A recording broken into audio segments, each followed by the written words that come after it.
Hello guys, मैं शिव प्रशांत खाड़े और आज हम देखने वाले हैं ब्रीदिंग एंड गैसेस का एक बहुत ही इंपॉर्टेंट पॉइंट जिसका नाम है ट्रांसपोर्ट ऑफ गैसेस। ये भी नीट के लिए बहुत ही इंपॉर्टेंट पॉइंट है। मतलब यहाँ से भी 99% क्वेश्चन आने के चांसेस रहते हैं। ठीक है, तो बहुत ही इंपॉर्टेंट पॉइंट है। तो चलो देखते हैं हम। तो आज हम देखते हैं ट्रांसपोर्ट ऑफ गैसेस। अभी ट्रांसपोर्ट ऑफ गैसेस, O2 कहाँ से अल्वेलाई से टिश्यू की तरफ जाता है और CO2 टिश्यू से अल्वेलाई की तरफ जाता है। लेकिन ये कैसे जाती है, इसके मतलब कोई तो ट्रांसपोर्ट करता होगा ना इसे।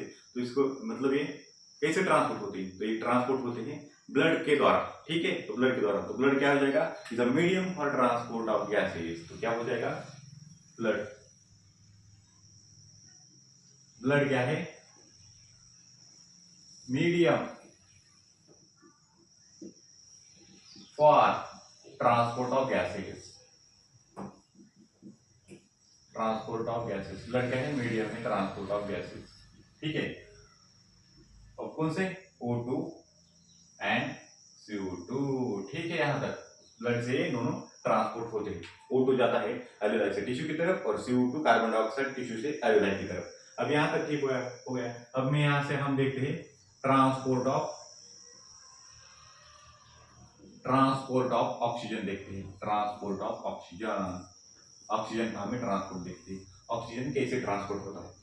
अभी ऑक्सीजन जो है, ऑक्सीजन अब इसमें हम देखें तो 97% जो ऑक्सीजन रहता है वो ट्रांसपोर्ट करता है आरबीसी, जो कि ब्लड के अंदर हमारे आरबीसी प्रेजेंट रहते हैं। वो 97% ऑक्सीजन को ट्रांसपोर्ट करती है। Remaining 3% dissolve state in plasma, मतलब प्लाज्मा के द्वारा ट्रांसपोर्ट होते हैं।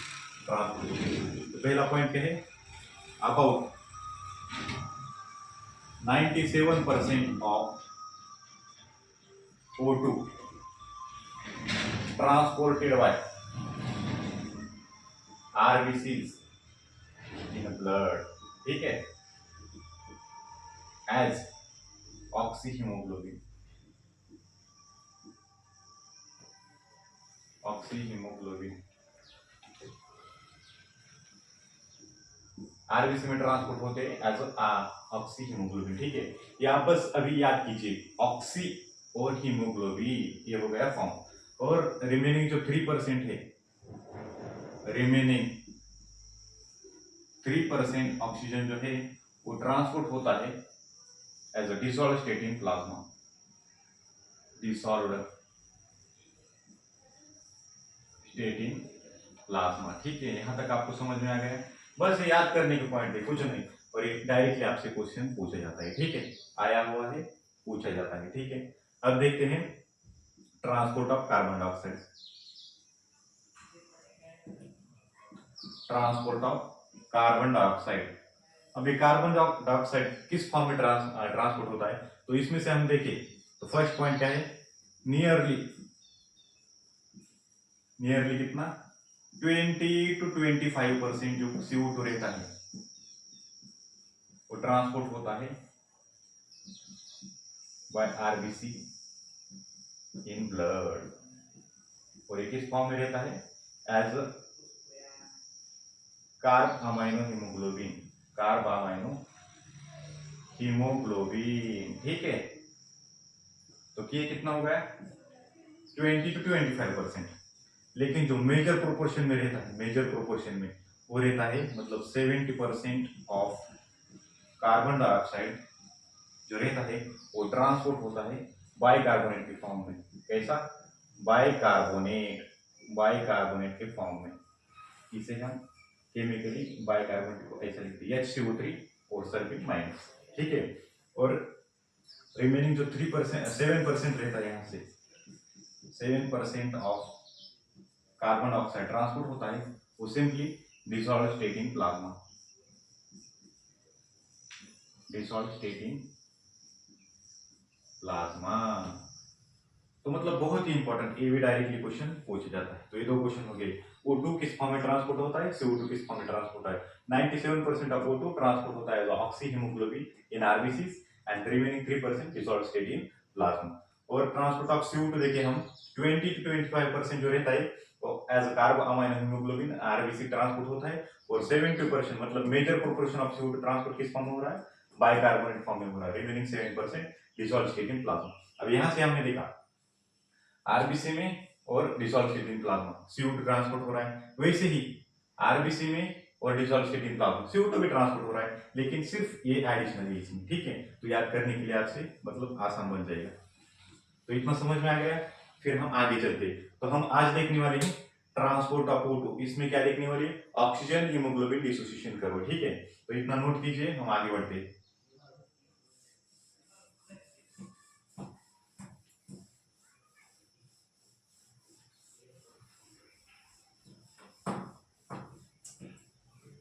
यहां तक आपको समझ में आ गया। अब हम देखते हैं हीमोग्लोबिन क्या होता है, कहां पर रहता है। मैं एक बार आपको समझ देता हूं, फिर आपको अच्छे से सारा समझ में आ जाएगा, ठीक है।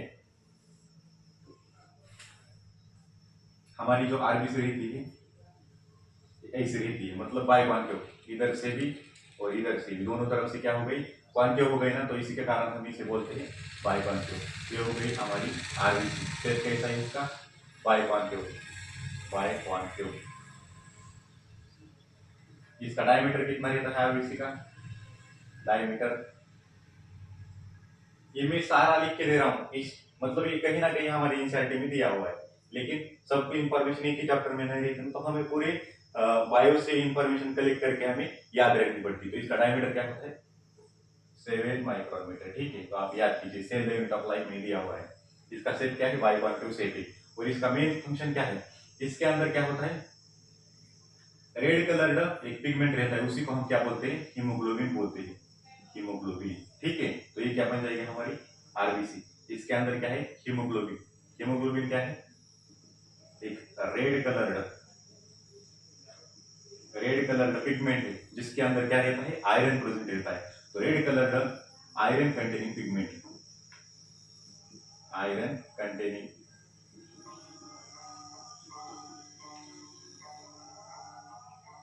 Present in RBC. हीमोग्लोबिन क्या है? एक रेड कलर का पिगमेंट है, जिसके अंदर क्या रहता है? आयरन प्रेजेंट रहता है। और ये कहां पर रहता है? हीमोग्लोबिन आरबीसी के अंदर रहता है। तो जो हमारे आरबीसी का मतलब रेड ब्लड सेल्स का रेड कलर रहता है, वो इस हीमोग्लोबिन के कारण रहता है, इस हीमोग्लोबिन के कारण। इतना समझ में आ गया आपको? बहुत ही इंपॉर्टेंट पॉइंट है, इंफॉर्मेशन दी हुई, कुछ भी पूछ सकते हैं आपसे इसका, ठीक है। फिर हीमोग्लोबिन हमारा क्या है? रेड कलर का पिगमेंट है। ये हीमोग्लोबिन हमारे ऑक्सीजन को बाइंड करता है, हमारे ऑक्सीजन के साथ बाइंड करता है। और कैसे बाइंड करता है? रिवर्सिबल मैनर, और तैयार करता है HbO2, ठीक है। ऑक्सी ये क्या हो गया? हीमोग्लोबिन। ये क्या हो गया? हीमोग्लोबिन। ये हो गया हीमोग्लोबिन, ये हो गया हमारा ऑक्सीजन, एंड ये हो गया ऑक्सी हीमोग्लोबिन, ऑक्सी हीमोग्लोबिन, ठीक है। तो HbO2 को ही हम क्या बोलते हैं? ऑक्सी हीमोग्लोबिन बोलते हैं। हीमोग्लोबिन ये ऑक्सीजन बाइंड करते हैं एक दूसरे से इन रिवर्सिबल मैनर, इन रिवर्सिबल मैनर। रिवर्सिबल मैनर मतलब क्या हो जाएगा? इसका मतलब ये दोनों यहाँ पर बाइंड हो रहे हैं, फिर ऑक्सी हीमोग्लोबिन बन रहा है। तो ये कहां पर होता है? एल्वेलाई के लेवल पर होता है। जब ये हमारा ऑक्सी हीमोग्लोबिन ब्लड से टिश्यू की तरफ पहुंच जाएगा, तब यहाँ पर क्या हो जाएगा? इसका डिसोसिएशन हो जाएगा, मतलब HbO2 टूटकर फिर से HbO2 बन जाएगा, O2 टिश्यू में चला जाएगा, और हीमोग्लोबिन फिर से हमारे आरबीसी के अंदर ट्रांसपोर्ट होकर एल्वेलाई की तरफ पहुंच जाएगा। तो ये आपको समझ में आ गया? Haemoglobin binds to O2 in a reversible manner to form oxyhemoglobin at alveoli, at alveoli, ठीक है। समझ में आ गया कहां पर होता है ऑक्सीहीमोग्लोबिन फॉर्मेशन? हमारे alveoli के पास होता है, मतलब लंग्स के अंदर प्रेजेंट होता है, ठीक है। इतना समझ में आ गया। फिर एक हीमोग्लोबिन मॉलिक्यूल हमने देखा, तो ये कितने मॉलिक्यूल ऑफ O2 को कैरी करता है? तो एक हीमोग्लोबिन मॉलिक्यूल कैन कैरी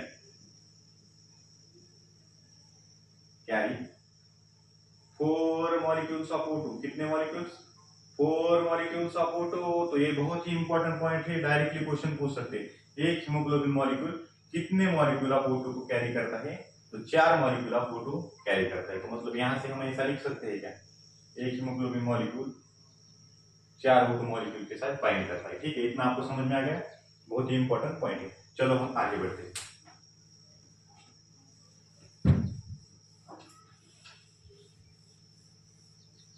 फिर हम क्या देखते हैं? ऑक्सीजन हीमोग्लोबिन डिसोसिएशन कर्व हमें देखना है, ठीक है। Oxygen haemoglobin dissociation curve. तो यहाँ पर हम देखते हैं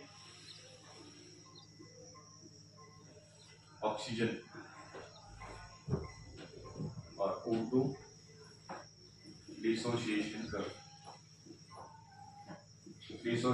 कर्व, ठीक है।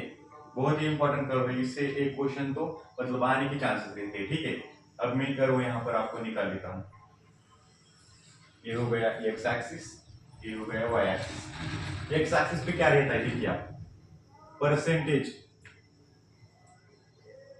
परसेंटेज सैचुरेशन, याद रखने का directly, percentage saturation of haemoglobin with oxygen, ठीक है। ये हो गया हमारे वाई एक्सिस पे, और इधर रहता है पार्शियल प्रेशर ऑफ O2। तो इन दोनों के बीच में एक कर्व बनता है, और ये कर्व रहता है कुछ इस तरह का, ठीक है। तो ये कर्व इसे ही कहते हैं ऑक्सीजन डिसोसिएशन कर्व। इसका शेप कैसा हो जाएगा, एस शेप और सिग्मोइड शेप, एस शेप और सिग्मोइड। यहां से आपको क्या क्वेश्चन पूछे जाते हैं, फिर पहला तो क्वेश्चन आपसे पूछ सकते हैं ऑक्सीजन डिसोसिएशन कर्व है ये किसके बीच में बनता है, तो ये बनता है percentage saturation of haemoglobin with partial pressure of oxygen. तो ये बन जाएगा हमारा पहला क्वेश्चन यहां से, ठीक है। और दूसरा क्वेश्चन, इसका शेप क्या है, यस शेप और सिग्मोइड शेप। ये तो दो सिंपल से क्वेश्चन यहां से बनते हैं, ठीक है। फिर यहां से और भी क्वेश्चन का क्या क्या पूछते हैं, एक कर्व कब राइट शिफ्ट होता है, एक कर्व कब लेफ्ट शिफ्ट होता है, तो उसकी कंडीशन आपसे पूछते हैं। तो चलो हम उसी की तरफ ही बढ़ते हैं, ठीक है। तो एक कर्व आपको समझ में आ गया, तो यहीं पर मैं आपको बता देता हूँ, कर्व यहाँ पर क्या इधर शिफ्ट हुआ तो इसे कहते हैं राइट शिफ्ट, राइट शिफ्ट। और अगर ये कर्व इधर शिफ्ट हुआ तो इसे हम बोलते हैं लेफ्ट शिफ्ट, ठीक है। तो मतलब बहुत ही इंपॉर्टेंट क्वेश्चन यहाँ से पूछी जाती है। तो ये थर्ड नंबर का यहाँ पर क्वेश्चन बन जाएगा, बहुत ही इंपॉर्टेंट क्वेश्चन, ठीक है। तो ये तीन तरह के क्वेश्चन यहाँ से पूछे जाते हैं। तो ये कर्व आपको समझ में आ गया, ये बनता है between percentage saturation of haemoglobin with O2 and partial pressure of O2। इसका शेप कैसा रहता है, सिग्मोइड शेप और एस शेप, ठीक है। इतना आपको समझ में आ गया, फिर हम आगे बढ़ते हैं। अब इस कर्व में क्या मतलब, कर्व में क्या पूछते हैं, मैं एक बार आपको इंपॉर्टेंट पॉइंट की तरह मतलब क्वेश्चन के फॉर्म में आपको बता दूंगा। यहां से आपका एक भी क्वेश्चन गलत नहीं होगा, इसकी गारंटी मैं आपको देता हूं, ठीक है। तो बहुत ही इंपॉर्टेंट पॉइंट है। तो हम देखते हैं factors favourable for formation of oxyhaemoglobin, factors favourable for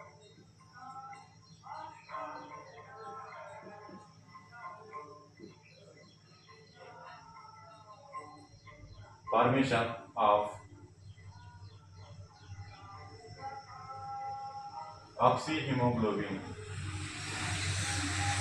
oxy और हीमोग्लोबिन, मतलब हमारा ये क्या हो जाएगा, एक तो बन जाएगा हमारा haemoglobin plus 4 molecules of O2 इसके साथ बाइंड करेंगे in reversible manner to form haemoglobin, और यहाँ पर O2 4 मॉलिक्यूल, ठीक है। ये बन गया हमारा equation reversible manner, Hb plus 4O2 बन जाएगा HbO2 मतलब उसके 4 मॉलिक्यूल्स। तो इसे हम बोलते हैं ऑक्सीहीमोग्लोबिन, ऑक्सीहीमोग्लोबिन, ठीक है। ये क्या बन जाएगा, ऑक्सीहीमोग्लोबिन बन जाएगा। इतना आपको समझ में आ गया। तो Hb और 4O2 क्या बन जाएगा, ऑक्सीहीमोग्लोबिन। अब ये ऑक्सीहीमोग्लोबिन कहां पर फॉर्मेशन होता है, तो ये होता है एट एल्वेओलार लेवल, हमारे लंग्स के अंदर एल्वेओलाई के पास इसका फॉर्मेशन होता है, मतलब ऑक्सीजन हीमोग्लोबिन को बाइंड करता है, और यही जब टिश्यू के पास पहुंच जाता है तो यहाँ पर इसका डिसोसिएशन हो जाता है, और ऑक्सीजन टिश्यू के पास चला जाता है, और हमारा हीमोग्लोबिन ब्लड के द्वारा फिर से ट्रांसपोर्ट होता है आरबीसी के अंदर, ठीक है। इतना समझ में आ गया। फिर कंडीशंस देखनी हमें, मतलब factors for formation of oxyhaemoglobin. तो मेन फैक्टर जो रहते हैं इसमें, तो 4 फैक्टर रहते हैं। तो इसमें जो 4 फैक्टर रहते हैं, तो मेन फैक्टर कौन सा है, कौन सा है formation of oxyhaemoglobin, partial pressure of O2, एक तो ये हो गया। फिर इसके साथ पार्शियल प्रेशर ऑफ CO2, ये 2 हो गए। फिर इसके साथ होता है टेम्परेचर, फिर इसके साथ हो जाएगा H प्लस कॉन्सेंट्रेशन, और वो एक होता है 2,3-DPG, एक केमिकल कंपाउंड है जिसका नाम है 2,3-DPG, तो ये 5 जो होते हैं ये क्या है, मेन फैक्टर्स होते हैं जो कि ऑक्सी हीमोग्लोबिन फॉर्मेशन के लिए इंपॉर्टेंट होते हैं। तो ऑक्सी हीमोग्लोबिन का फॉर्मेशन होना है मतलब क्या होना चाहिए, पार्शियल प्रेशर कितना होना चाहिए, ज्यादा होना चाहिए। तो मतलब पहला हमारा फैक्टर क्या क्या कहता है, high PO2, high partial pressure of O2। बाकी सारे ऑक्सी हीमोग्लोबिन फॉर्मेशन के लिए बस यही फैक्टर इंपॉर्टेंट है। यही क्या करता है, partial pressure of O2 high होना चाहिए और बाकी सारे क्या होने चाहिए, लो होने चाहिए। मतलब क्या बन जाएगा हमारा, लो PCO2, सिंपली लो लो लिख देने का, लो टेम्परेचर, लो H प्लस कॉन्सेंट्रेशन और लो 2 3 DPG। बस ऑक्सी हीमोग्लोबिन फॉर्मेशन के लिए यही क्या होता है, ज्यादा होता है, बाकी सारे क्या होती है, कम कम कम कम। ठीक है, समझ में आ गया। तो यही आपसे पूछा जाता है factors favourable for formation of oxy haemoglobin. अब जो फैक्टर्स ऑक्सी हीमोग्लोबिन फॉर्मेशन करते हैं यही फैक्टर क्या करते हैं, कर्व को लेफ्ट की तरफ शिफ्ट करते हैं। तो यही इंपॉर्टेंट पॉइंट है यहाँ पर, दिस फैक्टर्स क्या करते हैं, शिफ्ट कर्व टू लेफ्ट। ठीक है, लेफ्ट की तरफ शिफ्ट करते हैं, मतलब ऐसा है ना, तो इधर की तरफ शिफ्ट करने का काम करते हैं। मतलब जो फैक्टर्स ऑक्सी हीमोग्लोबिन फॉर्मेशन के लिए इंपॉर्टेंट है, कौन से, हाई PO2, लो PCO2, लो टेम्परेचर, लो H प्लस कॉन्सेंट्रेशन, लो 2,3 DPG, यही फैक्टर्स ऑक्सी हीमोग्लोबिन फॉर्मेशन करते हैं और कर्व को लेफ्ट की तरफ शिफ्ट करते हैं। तो ये बन जाएगा हमारे यहाँ पर क्वेश्चन, कुछ भी पूछ सकते हैं, the factors favourable for formation of oxy haemoglobin और those factors which shift curve to the left. तो यहाँ से जो भी आपको ऑप्शन में दिया होगा आप डायरेक्टली टिक कर सकते हो। ठीक है, आपको समझ में आएगा। तो यहीं से नीट 2000 रिसेंट का क्वेश्चन है, नीट 2024 का क्वेश्चन है, आप देख सकते हो। यहाँ से सिंपली पूछा था the factors for the formation of oxy haemoglobin. यहाँ से जो भी आपको अच्छा है, मतलब जो भी अप्रोप्रिएट आंसर होगा वो आप टिक कर सकते हो, डायरेक्टली आपके 4 मार्क्स यहाँ पर रिजर्व हो जाएंगे। ठीक है, तो ये तो हो गया लेफ्ट की शिफ्ट की तरफ और फॉर्मेशन ऑफ ऑक्सी हीमोग्लोबिन, इतना समझ में आ गया। फिर हम आगे देखते हैं। अब हमें देखने हैं factors favourable for dissociation of oxy haemoglobin. क्या, डिसोसिएशन ऑफ ऑक्सी हीमोग्लोबिन, बहुत ही इंपॉर्टेंट पॉइंट है। ठीक है,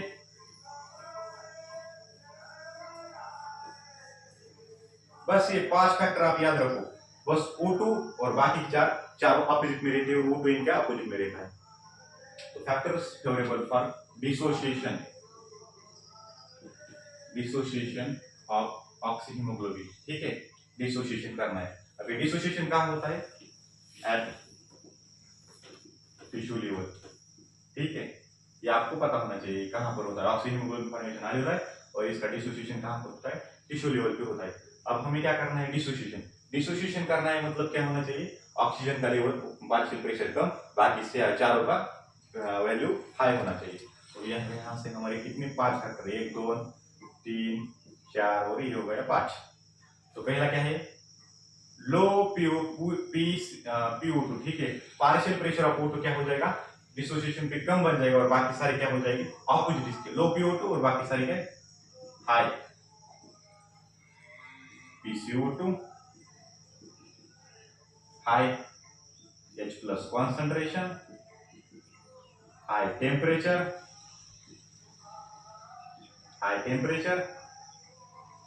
और हाई 2,3 DPG। इतना समझ में आ गया। बस एक हो जाएगा और बाकी सारे इसके अपोजिट बन जाएगी। बस ये आपको पढ़ना है, पार्शियल प्रेशर ऑफ O2 एक तरफ और बाकी सारे 4 फैक्टर दूसरी तरफ। ऑक्सी हीमोग्लोबिन फॉर्मेशन के लिए पार्शियल प्रेशर ऑफ O2 ज्यादा होता है, बाकी सारे क्या होते हैं, कम होते हैं। ठीक है, तो इतना आपको समझ में आ गया। हाँ, तो ये बहुत ही इंपॉर्टेंट पॉइंट है। और जब डिसोसिएशन करना है तब क्या होता है, चारों फैक्टर्स बाकी के ज्यादा और पार्शियल प्रेशर ऑफ O2 क्या हो जाएगा, कम हो जाएगा। ठीक है, इतना समझ में आ गया। यही जब डिसोसिएशन होता है तो ये फैक्टर ऐसे होते हैं और यही डिसोसिएशन क्या करता है, शिफ्ट कर्व टू राइट। ठीक है, इतना आपको समझ में आएगा। मतलब यह हमारा कर्व है, तो ये राइट शिफ्ट के लिए इंपॉर्टेंट है। ठीक है, तो यह हमारा आज का क्या हो जाएगा, ट्रांसपोर्ट ऑफ O2 यहाँ तक खत्म हो गया। बहुत ही इंपॉर्टेंट पॉइंट है, यहाँ से भी लगभग मतलब हर साल क्वेश्चन आने की चांसेस रहते हैं। तो मैं आपको लास्ट में बता भी दूंगा इस चैप्टर में कौन से ज्यादा मतलब ज्यादा फोकस किए जाते हैं पॉइंट्स, उसके मतलब कहाँ से क्वेश्चन बनते हैं। तो ठीक है, आज के लिए इतना काफी है। आप हर दिन मैंने जो आपको मतलब इस वीडियो में पढ़ा है तो आप अच्छे से नोट कीजिए, उसके बाद अच्छे से पढ़िए, फिर एनसीईआरटी से पढ़िए। इतना जितना पढ़ा है पहले उतना पढ़ने का, फिर स्टार्टिंग से आपके पास वक्त है मतलब टाइम हो तो आप पहले से भी पढ़ सकते हो, लेकिन जितना पढ़ा है उतना हर दिन पढ़ो। ये क्योंकि यही आप वही की वही आप क्लियर कर सकते हो, आपके क्वेश्चन यहाँ से क्लियर हो जाएंगे। ठीक है, तो हम मिलते हैं नेक्स्ट वीडियो में, तब तक के लिए थैंक यू।